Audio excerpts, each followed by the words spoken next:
Saudara, fenomena udara dingin yang terjadi akhir-akhir ini menyebabkan ribuan ikan di Lumajang, Jawa Timur mati mendadak. Akibatnya, para petani keramba apung mengalami kerugian hingga puluhan juta rupiah.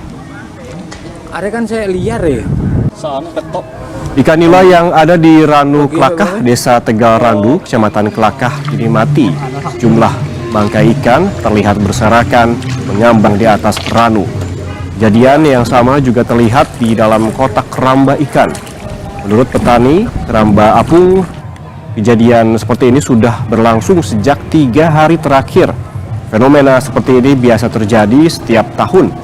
Saat musim kemarau dan hawa sangat dingin, ikan-ikan di tempat ini biasanya mati.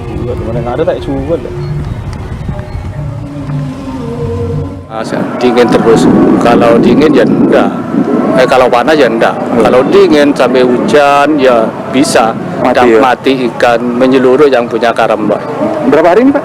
3 hari. 3 hari ini? 3 hari. Berarti kerugian sekitar berapa ini, Pak? 35. 35 juta. Iya.